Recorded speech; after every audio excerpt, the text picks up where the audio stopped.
जय जगन्नाथ बंधुगण आज आमे जानिबा 2024 वर्षटी बिछा राशि प्रेम और वैवाहिक जीवन किपरि कटिब से विषय रे बंधुगण ग्रहंक स्थिति और चलन आम जीवन रे बहुत प्रभाव पकई थाए जहा फल रे आम जीवन रे केबे सुख आसी थाए एवं केबे दुख आसी थाए सेही परि प्रेम जीवन और वैवाहिक जीवन को मध्य ग्रहंक स्थिति और चलन प्रभावित करि थाए। तो आसंतु जानिबा 2024 वर्षटी बिछा राशि व्यक्ति माननक पई प्रेम जीवन और वैवाहिक जीवन किपरि कटिब से विषय रे सेथि पई वीडियो को शेष पर्यंत देखंतु और जो माने आम चैनल को नुआ करी आछंती तले थिबा लाल रंगर सब्सक्राइब बटन को दबाई आम चैनल को सब्सक्राइब करंतु और पाखरे थिबा घंटी बटन को दबाई ऑल सिलेक्ट करंतु काहेकि ना आमे अपलोड करितवा प्रत्येक वीडियो रो नोटिफिकेशन आपण सर्वप्रथमे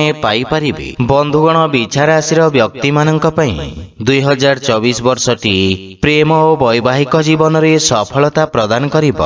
2024 वर्ष रे आपण को निज भली साहसी और पराक्रमी प्रेमी प्राप्त होई पारे। वर्षर प्रारंभ रे ही पंचम भाव रे राहु और शुक्रंक प्रभाव प्रेम संबंध रे तीव्रता प्रदान करिब। एही वर्ष प्रेमी जुगल परस्पर प्रति आकर्षित हेबा सहित प्रेम संबंध को आहुरी मजबूत करिबे। वैवाहिक जीवन पई मध्य किछि नुआ प्रयोग करिवार अवसर प्राप्ति हेब तथा परस्पर को बुझिबार एक उत्तम अवसर मिलिब। अवश्य वर्षर शेष भाग रे आपणक प्रेम संबंध रे किछि भूल बुझाबना देखा देई पारे। आपणक संबंध रे कोनोसी प्रकार लांछन मध्य लागिब। देवगुरु बृहस्पति जेबे आपणक सप्तम भावरु मई मास परे गोचर करिवे तो आपणक पई विवाह बंधनर मार्ग खोली जीव तथा आपणक जीवन रे उत्तम प्रेमर आगमन हेब।